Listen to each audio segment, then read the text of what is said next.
Sacar un poquito la cabeza, 10010. Víctor Álvaro González, director de estrategia de la firma de asesoramiento independiente Next Step Finance. Víctor, muy buenos días. ¿Qué tal? Muy buenos días.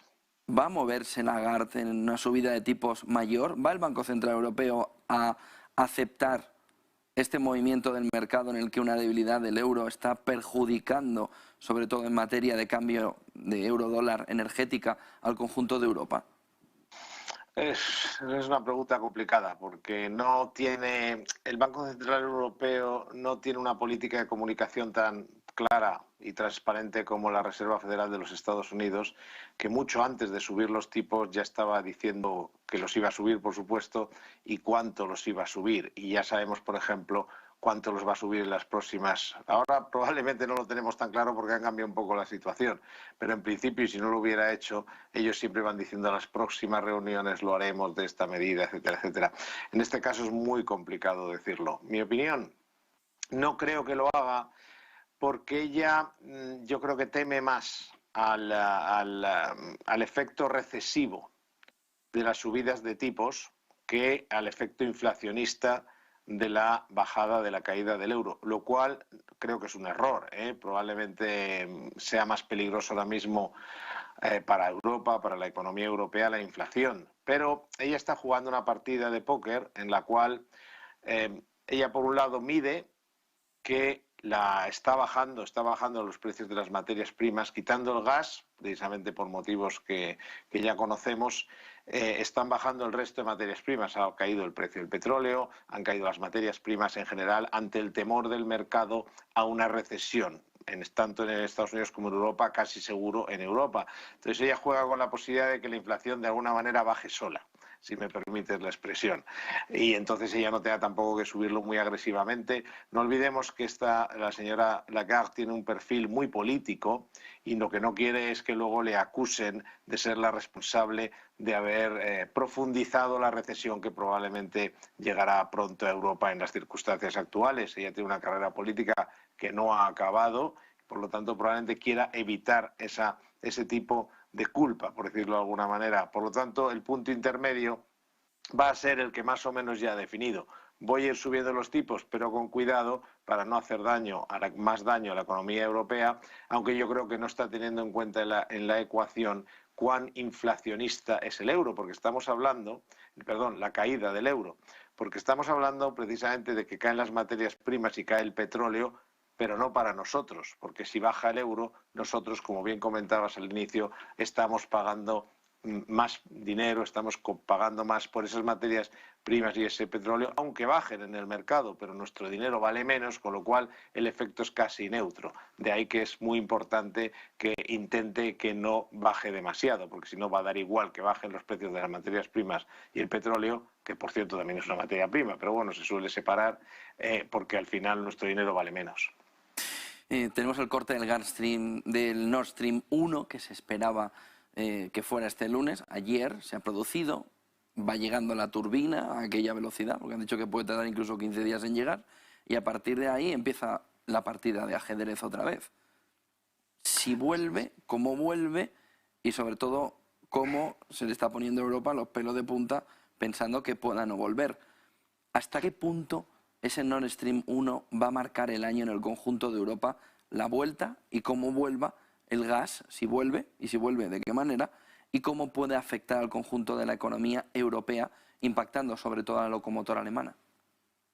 Sí, sonreía no porque vaya a tener ninguna gracia que ocurra esto, porque si ocurre, desde luego, no nos hacemos, yo creo, una idea de hasta qué punto puede cambiar nuestro nivel y nuestro modo de vida, ¿no? Sobre todo en algunos países, por ejemplo, un invierno en Alemania con restricciones de agua caliente y de agua caliente y de electricidad. Pues es una cosa, es impensable, pero si eso ocurriera podemos imaginar. De hecho, tampoco, si pensamos en la imagen de Alemania teniendo que hacer restricciones en la calefacción y el agua caliente, a lo mejor también de la electricidad, ya entendemos por qué baja el euro. Es decir, una divisa refleja, es un termómetro de lo que ocurre en una economía.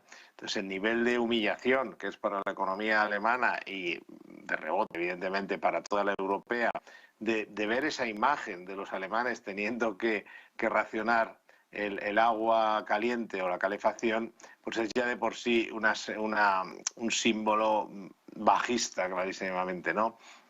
Bueno, ¿qué van a hacer ellos? Yo creo que la partida de ajedrez empezó hace mucho. Yo creo que hay un error en pensar que Putin le han pillado todas estas cosas, me refiero a las sanciones, la actitud de Occidente, que Occidente, como es lógico, no admita o no quiere admitir que una invasión, de una agresión a un país soberano, que está en la ONU, etcétera. Quiero decir que esto damos por hecho que Putin no es muy inteligente. Y este hombre lleva con esta lucha, desde su punto de vista lucha, o como lo quiera llamar, desde el 2014. Desde 2014.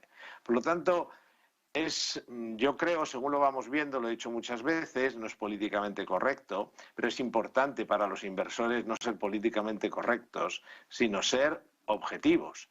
Este señor no es tampoco... Yo creo que cometió un error de cálculo haciendo esto. Creo que el precio que pagará Rusia en el largo plazo será enorme y no le va a merecer la pena.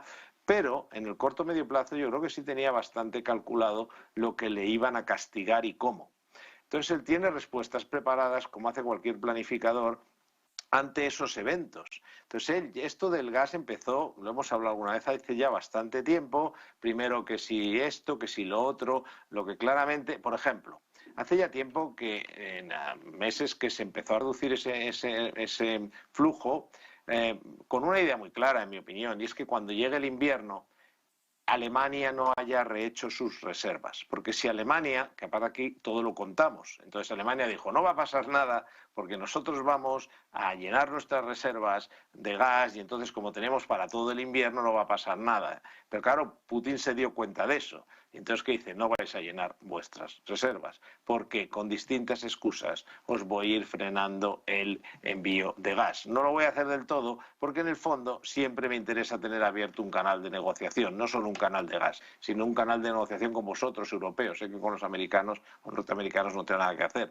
pero vosotros me necesitáis y quiero mantenerlo. Pero no vais a rellenar vuestras reservas de gas. Por tanto, esta partida viene desde hace mucho y esto además, se potenció el día que primero que Europa cortó sus compras de petróleo, la sanción, digamos, en cierto modo autosanción de dejar de comprar petróleo ruso, y luego cuando se ha empezado a hablar de intentar ponerle un tope al precio del petróleo ruso en el mercado. Como es normal, yo no digo, insisto, que declara mi posición política respecto a la invasión de un país soberano y además la matanza que eso está generando, pero quede claro que de alguna manera la defensa se puede comprender desde el punto de vista táctico, es decir, él está respondiendo a las sanciones y en cada caso es una cosa.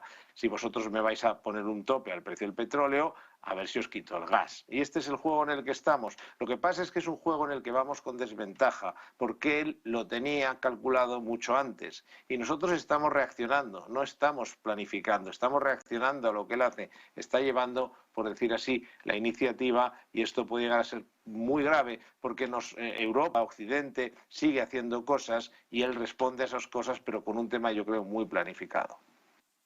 Muchísimas gracias. Víctor Álvaro González, director de estrategia de la firma de asesoramiento independiente Next Step Finance.